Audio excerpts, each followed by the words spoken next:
La Facultad de Derecho les da la más cordial bienvenida a todos y todos nuestros seguidores al ciclo de conferencias en materia de amparo en honor al doctor Alfonso Noriega Cantú, que será moderado por la maestra María Soledad Gervasio, titular de esta cátedra extraordinaria. Adelante, profesora. Buenas tardes a todas y a todos. Con enorme placer les doy la bienvenida a la segunda conferencia del ciclo de conferencias en materia de amparo en honor al doctor Alfonso Noriega Cantú. En esta ocasión se abordará un tema muy interesante e importante en la institución de amparo. El tema que se abordará será sobre el amparo contra particulares que será dictada por el maestro José Álvarez Márquez. En esta ocasión también tenemos el gusto de contar con la presencia de la maestra Marta Yanet Castañeda Emmet, quien ha sido parte importante en la organización de este evento, a quien cedo la palabra para la presentación del ponente. Adelante, maestra.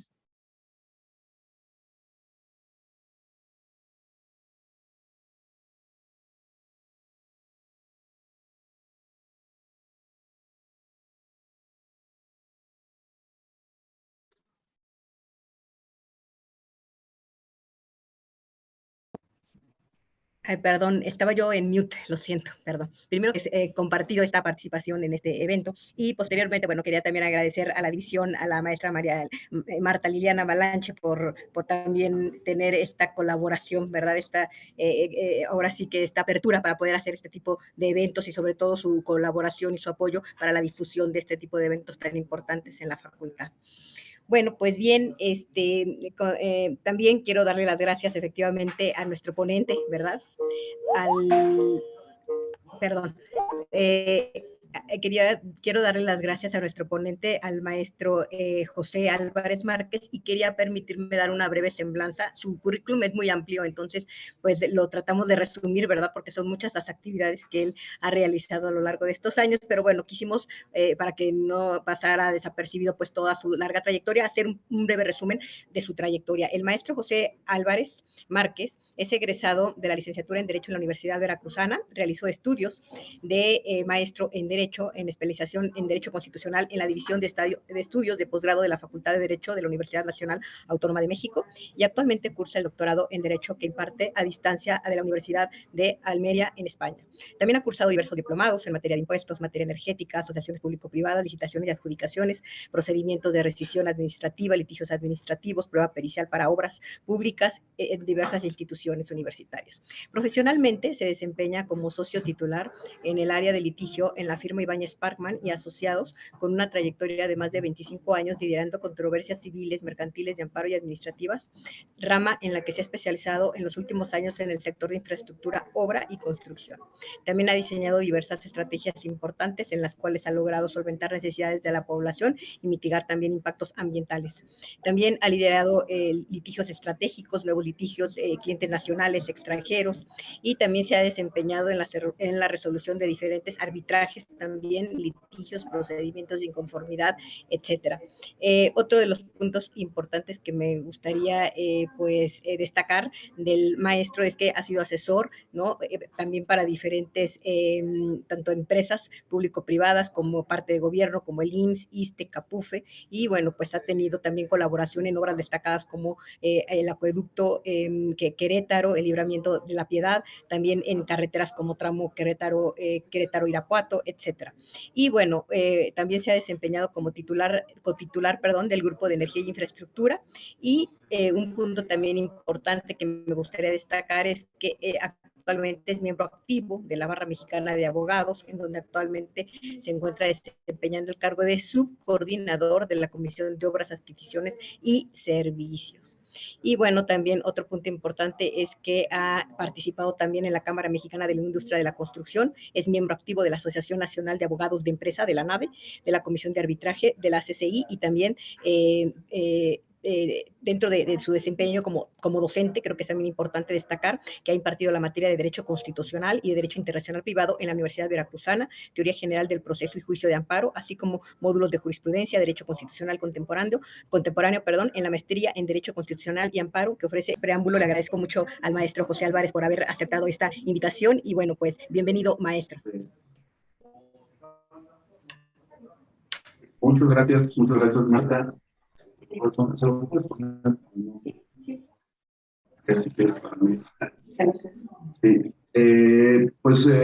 Muchas gracias por la invitación. Cuando Marta Castañeda me invitó a hablar sobre el tema, no me dijo, no entendí que era en memoria del maestro Noriega, y escogí un tema que me parece que el maestro, si escuchara que estuviéramos hablando del amparo en contra de particulares, a lo mejor esperaría el grito en el cielo, ¿no? La verdad de las cosas es que, bueno, pues por virtud de la reforma o de la nueva ley de amparo del 2013, es que se incluye en nuestra ley de amparo la posibilidad de que se tramite no solamente en contra de autoridades, sino también en contra de particulares que ejerzan actividades de autoridad, ¿no? Entonces, es un tema que me parece importante, me parece relevante. Como a lo mejor ustedes pudieron percatar, estoy más vinculado al aspecto práctico del derecho, al litigio, a lo mejor un poco alejado de la docencia, pero sin embargo me parece que tocar este tema es muy relevante por esta nueva apertura de nuestro juicio de amparo en cuanto a su procedencia. Bien, pues todos sabemos perfectamente, ya entrando un poquito en materia y después, insisto, de agradecer la invitación, ¿no? Que un abogado litigante esté en un foro académico, pues siempre se agradece. Como sabemos, insisto, el juicio de amparo es un notal que procede típicamente en contra de actos de autoridad. Eso, desde luego, que los textos del maestro Cantú lo señalan reiteradamente, de tal forma que ello forma pues un pilar de nuestro juicio de amparo. No obstante, como ya anticipábamos, pues con la nueva ley de amparo del 2013, el juicio se abre a la posibilidad de que también proceda en contra de actos de particulares. Miren ustedes, en la iniciativa que dio lugar a este decreto, pues se habla de que en algunas ocasiones los particulares verdaderamente ejercen actos que se asemejan a actos de autoridad. Actos respecto de los cuales anteriormente no procedía el juicio de amparo, precisamente por no ser un acto emanado de una autoridad investida con este carácter de ente público. Y entonces, bueno, pues se dice que existe la necesidad de que el acceso a la justicia permita que estos otros tipo de actos también sean materia de juicio de amparo. Y entonces, bueno, pues se establece, desde luego, en el artículo 5º, fracción segunda de la ley de amparo, que también los particulares tienen el carácter de autoridad responsable cuando realicen actos equivalentes a los de autoridad. Vean ustedes, actos equivalentes a los de autoridad y cuyas funciones estén determinadas por una norma general. Esta porción normativa de nuestra ley de amparo, pues ha dado pauta en la práctica, en el ejercicio cotidiano de litigio a múltiples determinaciones de los jueces de distrito. Tenemos jueces con una visión más amplia, otros con una visión más restrictiva. Existe alguna jurisprudencia o algunas jurisprudencias o algunas tesis aisladas que pues de alguna manera reiteran lo dicho por el artículo 5º y hacen notar que para la procedencia del juicio de amparo en contra de actos particulares se tienen que actualizar los dos supuestos a los que estamos haciendo referencia, que sean actos equivalentes a los de autoridad y cuyas funciones estén determinadas por una norma general, pero estas palabras así dichas, bueno, pues permiten o dan pauta pues a una serie de interpretaciones, ¿no?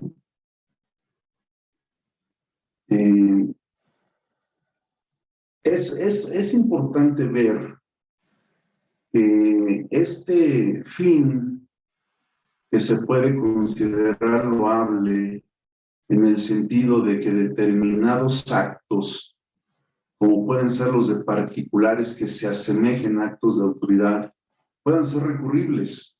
Y eso, desde luego, que ninguno puede criticar esa función, esa idea, esa finalidad. Pero el tema también tiene que ver, escuchen ustedes, con que no son actos que queden sin algún tipo de posibilidad de ser impugnados. Existen procedimientos en materia administrativa, en materia civil, en materia mercantil, que permiten que estos actos puedan ser recurridos.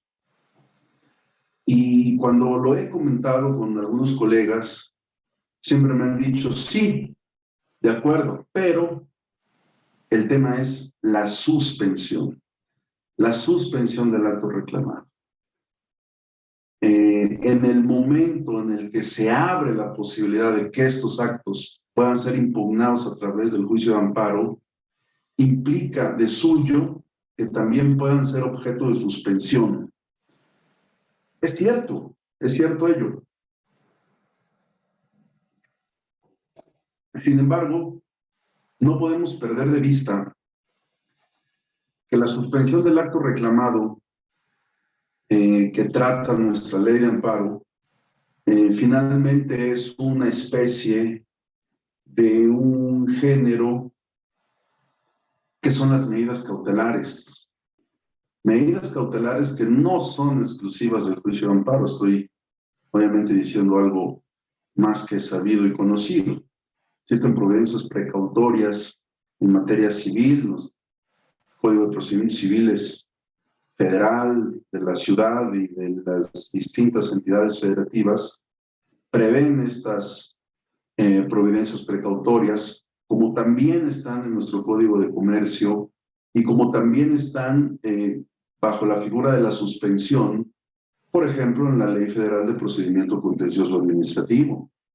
De forma tal que no podemos decir que la intención de abrir la procedencia del juicio de amparo a actos de autoridad, a actos, discúlpenme, de particulares que se asemejen a actos de autoridad, sea dar oportunidad a la procedencia de la suspensión del acto reclamado.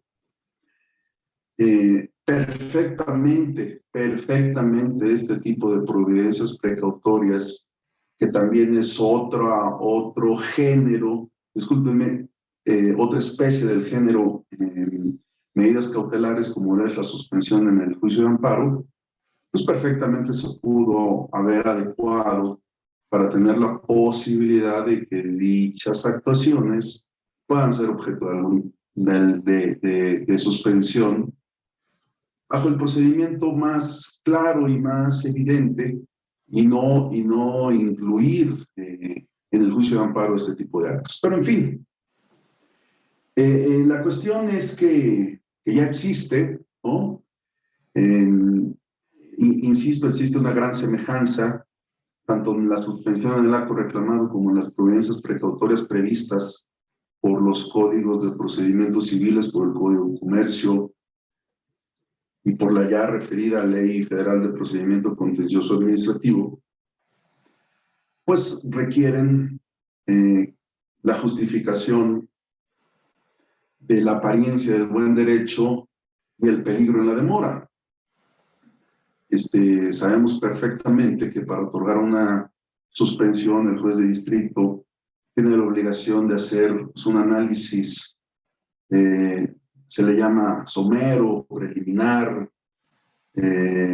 sin desde luego prejuzgar respecto del fondo, pero pues sí de alguna manera, bueno, pues tener algún indicio de decir que existe esta apariencia del buen derecho, ¿no?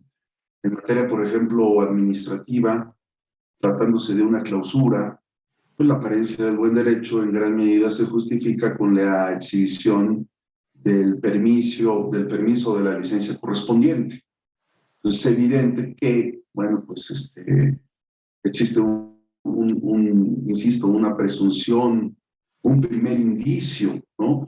Como también, bueno, pues en materia de alguna providencia precautoria en materia mercantil, para el secuestro de bienes o para el embargo de cuentas bancarias, por ejemplo, bueno, pues de entrada pues se requiere algún título, algún documento que justifique el adeudo, de forma tal que además de esta apariencia del buen derecho, bueno, pues también el peligro en la demora, de alguna manera que quede claro que de no otorgarse, en el caso del juicio de amparo, la suspensión, en el caso de la materia civil o mercantil, la providencia precautoria, pues existe el alto riesgo de que el asunto en el fondo se quede sin materia. Y entonces estamos hablando ya del peligro en la demora. Como pueden ver, estamos hablando de requisitos similares que pudieron haber sido identificados de diversa manera más allá de nuestra ley de amparo. Pero, insisto, en fin, ya existe en los términos que hemos platicado, reiterarles, para que el juicio de amparo proceda contra actos de particulares, estos actos deben ser equivalentes a los de una autoridad y además deben de estar previstos por una norma general, como los dos requisitos esenciales para que proceda el juicio de amparo. Pero ya en la práctica se presentan complicaciones interesantes. La primera de ellas, bueno, pues debemos de estar en presencia, como en cualquier juicio de amparo, de una relación de supra a subordinación. Porque si no es así, entonces el juicio de amparo es o resultaría improcedente. Y mi querida compañera Cristina Vizcaíno, quien también entiendo tendrá oportunidad de dar una charla en este mismo ciclo en el que estamos participando en materia de infraestructura, pues seguramente les mencionará que tratándose de contratos de obra pública, pues la relación que existe no es de supra-subordinación, sino que es de coordinación.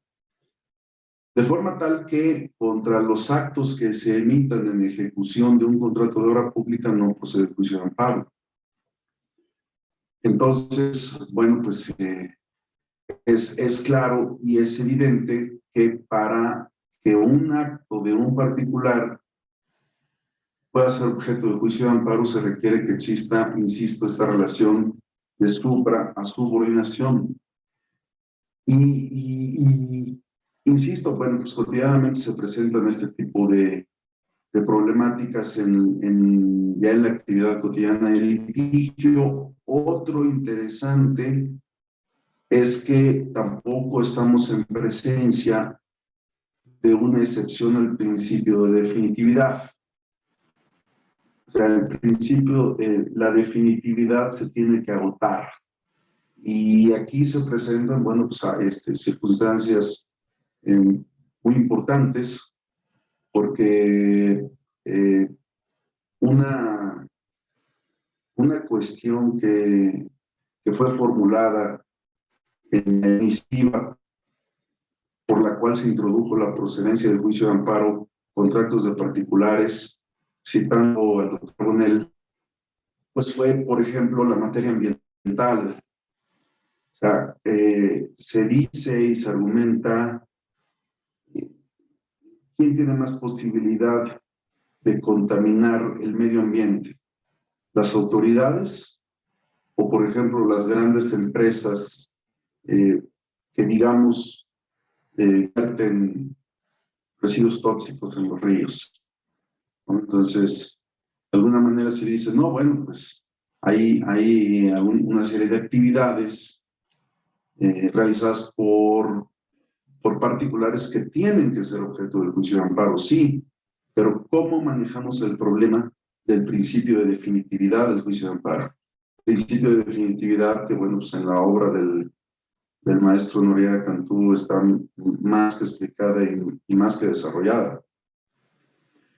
Y entonces, ¿cómo comprender o cómo entender si frente a algunos tipos de actos se debe de agotar, por ejemplo, la promoción de acciones colectivas que ya prevé nuestros códigos de procedimientos civiles? O sea, ahí se presenta una problemática ya cotidiana de decir, bueno, me voy al juicio de amparo, me voy a la acción colectiva, tengo que agotar la definitividad, ¿no? Entonces, ya en la práctica se presentarán pues una serie de aspectos, como incluso las tesis. Si ustedes checan en el semanario, los temas con actos de particulares que puedan ser objeto del juicio de amparo, pues no existe una uniformidad, ¿no? Pero poniendo a lo mejor un ejemplo muy evidente que nos permita ilustrar este tema y que ya está jurisprudencialmente determinado, es el relativo a las federaciones deportivas. Las federaciones deportivas, como asociaciones civiles, encuentran su regulación en la Ley General de Cultura Física y Deporte. Y esta ley a este tipo de federaciones les dan una serie de atributos, una serie de facultades. Por ejemplo, y la más relevante es el ejercicio del presupuesto. De esta manera, tenemos un ejemplo muy claro de un particular como lo es una federación deportiva mexicana, desde luego, que puede ejercer actos equivalentes a los de autoridad, como lo son, por ejemplo, insisto, la asignación del presupuesto, en los cuales sus determinaciones son determinaciones coercitivas, son determinaciones unilaterales, son determinaciones que no necesariamente deben de obedecer o de atender o de resolver favorablemente a la petición de sus integrantes. Entonces cumplimos con el primer requisito de que son actos equivalentes a los de autoridad. Y también reúnen el segundo requisito, de que sus funciones están previstas en una norma general, en este caso la Ley General de Cultura Física y del Deporte.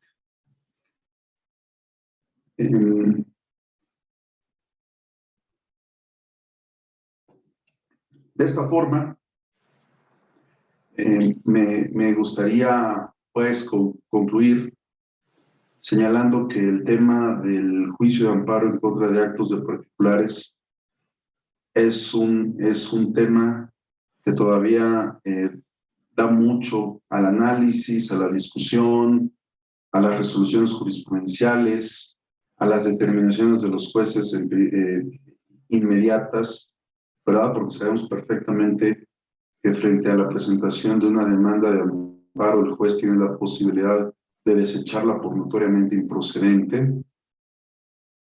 Puede, desde luego, admitirla y el tercero perjudicado o la autoridad responsable, en este caso el particular, pues tiene a su mano el recurso de queja para que un tribunal colegiado defina si efectivamente existe o no esta causa de improcedencia evidente. Tema que, insisto, dará todavía mucho de qué hablar. Insistir en el tema de que se pudo haber regulado de una manera diferente en la legislación civil y mercantil sin tocar nuestra ley de amparo, para dejarla esta solo como había sido desde siempre y como fue analizada por el maestro Noriega Cantú en contra de actos de autoridad. Y pues agradecerles su tiempo, unos minutos que me han dado. Me parece que no llevo ni la mitad del tiempo que se había asignado para esta plática, pero a lo mejor aprovechar para a lo mejor dudas, inquietudes, opiniones y de esa manera guiar un poco mi opinión, siendo a lo mejor un poco más específico respecto a las inquietudes de ustedes. Muchísimas gracias.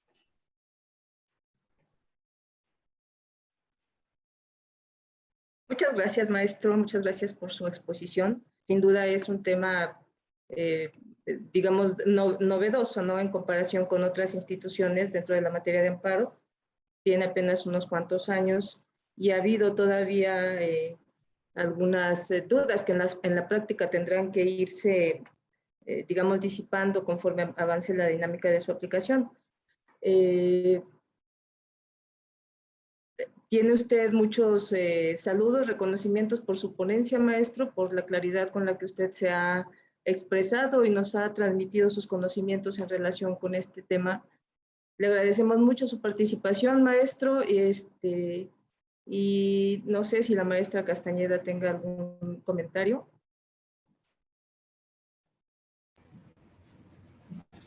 Perdón. No sé si ya se escucha. Sí. Ok.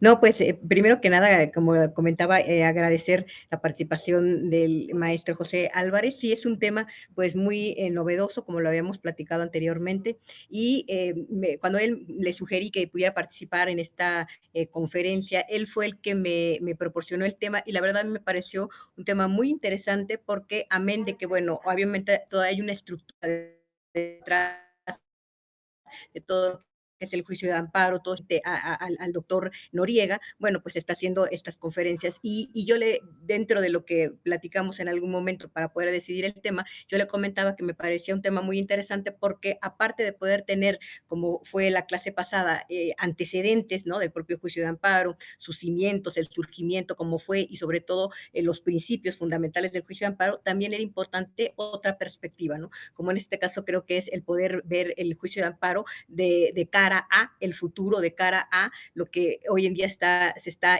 legislando o está aconteciendo. Entonces, lejos de que le comentara que no, a mí me pareció un tema muy interesante y tanto para alumnos como para nuestro propio ejercicio, ¿no? Como maestros, como ponentes, como gente que se dedica también al litigio. Me parece un tema muy, muy interesante. Como dice el maestro, pues no está todavía bien desarrollado, pero yo creo que es un tema que no podemos dejar en el tintero y me pareció muy interesante el que pudiéramos abordarlo. Entonces, pues solamente agradecerle al maestro. No sé si a lo mejor hay algunas preguntas por ahí también. Habíamos comentado que pudiéramos extender, obviamente, bueno, tener la plática y posteriormente tener una sesión de preguntas y respuestas, a lo cual el maestro me dijo que también estaba abierto y que precisamente quería preparar pues 30, 40 minutos de la charla para que lo demás pudiéramos ocupar para algunas preguntas o respuestas que tuvieran todos nuestros asistentes. Entonces, pues también si se hubiera la posibilidad o si hay alguien que tiene alguna duda, pues también podría ser el momento para poder abordar todas las interrogantes y preguntas que tenga. Maestro, una pregunta por parte de de las personas asistentes que están presentes en esta conferencia. Nos preguntan si existe algún caso paradigmático en el que un particular haya sido condenado que nos sirva como ejemplo.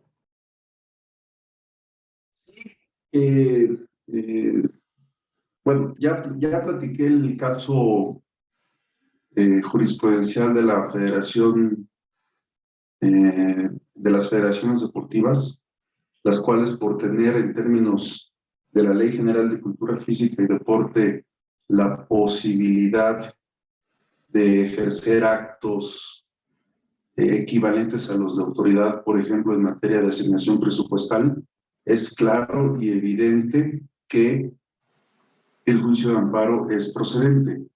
Ahora, una cosa es que el juicio de amparo sea procedente y otra cosa es que se conceda el amparo.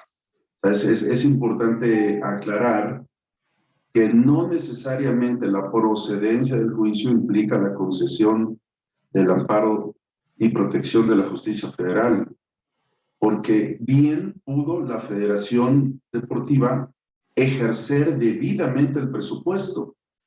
Y en ese caso, el juzgado de distrito, al analizar la procedencia,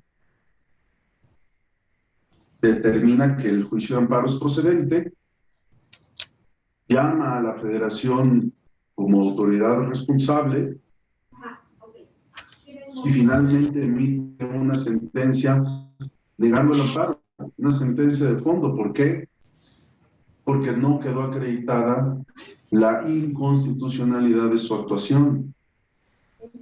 Ese es un caso muy claro, insisto, jurisprudencialmente definido.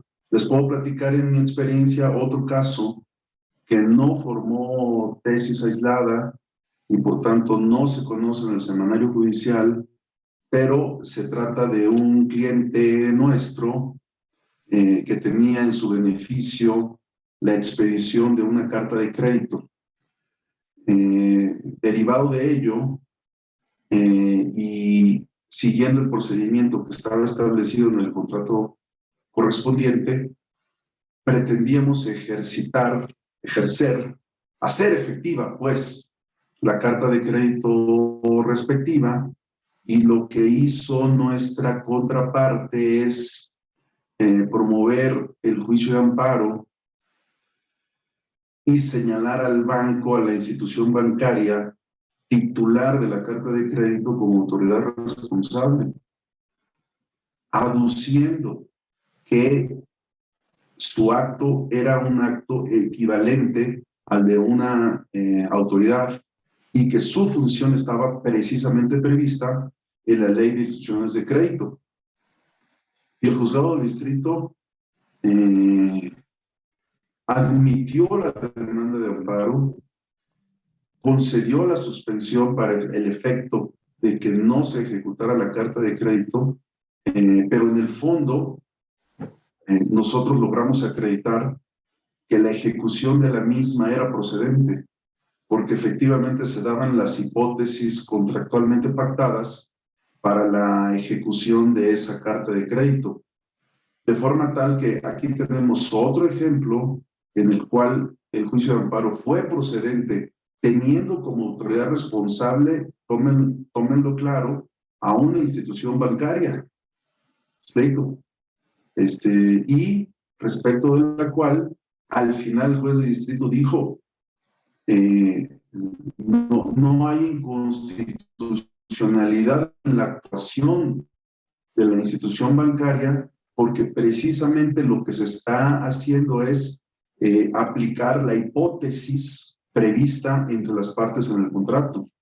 Entonces, pues ahí tenemos dos muy claros ejemplos de resoluciones de juzgados de distrito donde se ha abierto la procedencia del mismo contra particulares, ejerciendo actos que se equiparan a actos de autoridad y que, bueno, finalmente, insisto, y ya no sería el tema de la plática, porque nada más estamos hablando de la procedencia, pero finalmente se determinó que los actos no violentaban el orden jurídico mexicano. Gracias, maestro. Otra pregunta que nos hacen llegar es, ¿el particular demandado puede argumentar que sus actuaciones obedecían a un mandato derivado de su puesto y desviar de esta manera la responsabilidad hacia la autoridad que representa? Bien, el particular, bajo ninguna circunstancia y siendo autoridad responsable, puede decir, pues lo que yo hice fue porque me lo derivó X autoridad. Vamos a poner un ejemplo. Pensemos en un juicio de amparo en contra del director general de Desarrollo Carretero, ¿no? Que es una autoridad, emite una resolución y no podrá decir, bueno, discúlpeme juez, pero lo que yo estoy diciendo me lo ordenó el subsecretario de Infraestructura.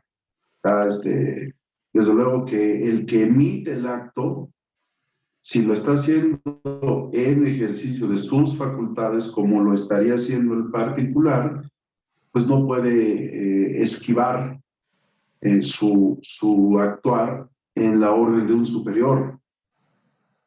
De forma tal que si lo hace, bueno, pues el quejoso se sentirá muy cómodo, ¿no? En el juicio de amparo. Si promovemos un juicio de amparo en contra de una autoridad o en contra de un particular que ejercita actos de autoridad y al retirar el informe justificado sostiene que lo hizo obedeciendo órdenes de un superior o de la autoridad respectiva, pues la verdad es que nos vamos a sentir muy cómodos porque muy seguramente al quejoso se le va a conceder el amparo.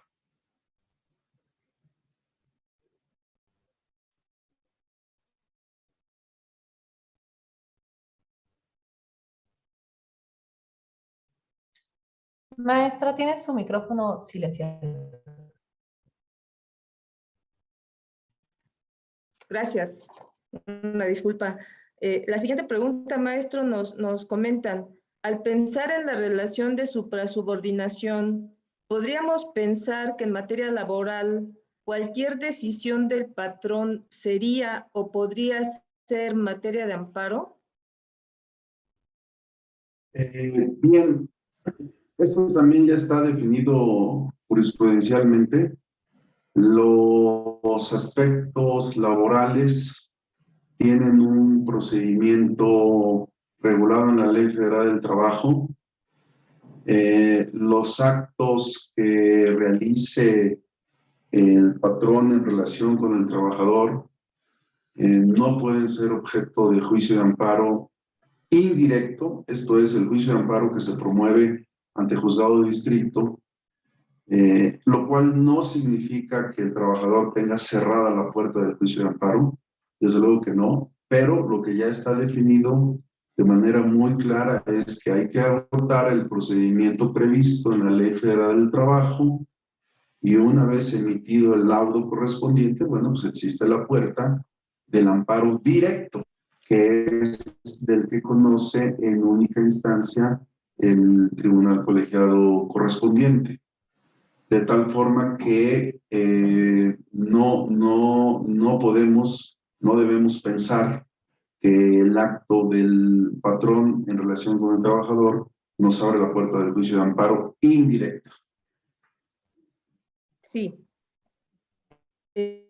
Nuestra siguiente pregunta, maestro, nos preguntan, Respecto de la suspensión, ¿cuáles son las complicaciones que se presentan en un amparo de esta naturaleza contra particulares?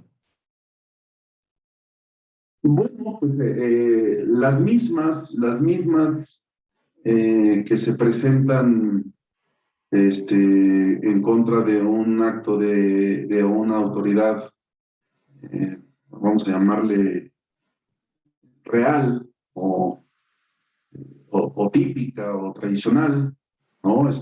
Para obtener la suspensión, bueno, pues hay que reunir los extremos que nos señala la ley de amparo. Ya decíamos, bueno, pues dos esenciales, que es la apariencia del buen derecho, el peligro en la demora, y desde luego, pues que no se contravengan disposiciones de orden público. Evidentemente, cuando esta suspensión pudiese acarrear daños o perjuicios al tercero perjudicado, pues hay que otorgar la garantía correspondiente que el juzgado de distrito nos fije.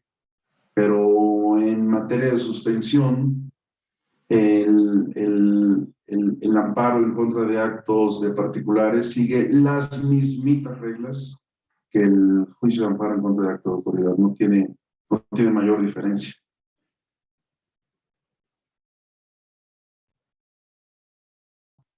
Nos preguntan también, maestro, ¿cómo se pueden definir las medidas cautelares para el juicio de amparo?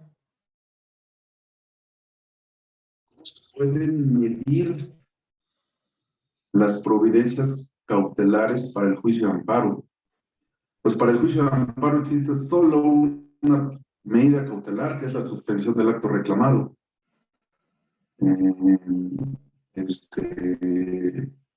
Desde luego, bueno, pues, y aquí a lo mejor buscando o pensando en un poco de doctrina, pues sabemos que existe la suspensión de plano y la suspensión a petición de parte, ¿no? Pero realmente en la vida cotidiana de lo que observamos, pues la suspensión es una tal que debe ser pedida por el quejoso. Entonces, insisto, a ver, la medida cautelar es el género, la especie es la suspensión en el juicio de amparo, la providencia precautoria en materia civil, la providencia precautoria en materia mercantil, la suspensión en el juicio contencioso administrativo. Todas estas son especies de un solo género, que es la medida cautelar. ¿Cómo se puede definir las medidas cautelares en el juicio de amparo? Pues existe solo una, la suspensión del acto reclamado. Es que no sé si entendí bien la pregunta, pero sería lo que podría yo comentar. Sí, maestro, en efecto, la pregunta giraba en torno a este cuestionamiento de la definición de las medidas cautelares, que coincido con usted, pues solamente estaremos hablando de la cuestión de la suspensión. Maestro, pues únicamente agradecerle su tiempo, agradecerle esta manera que nos ha explicado este tema referido a situaciones en las que, al aumentar la presencia de los particulares en actividades que son propias del aparato estatal, pues los gobernados muchas ocasiones se colocan en situaciones peligrosas al verse afectados por actos provenientes de particulares, siendo ellos particulares, se ven afectados por otros particulares, y en estos casos, pues, muchas veces se hace necesario cambiar el concepto de autoridad para garantizar una protección efectiva de los derechos fundamentales, que es la finalidad que percibe el artículo 5º en su fracción 2 a partir de la ley de 2013. Le agradecemos mucho su tiempo, maestro, le agradezco su disposición y el haber compartido sus conocimientos, su vasta experiencia y su práctica de este tema hacia la comunidad de la Facultad de Derecho y a toda la comunidad interesada en este tema. Muchísimas gracias.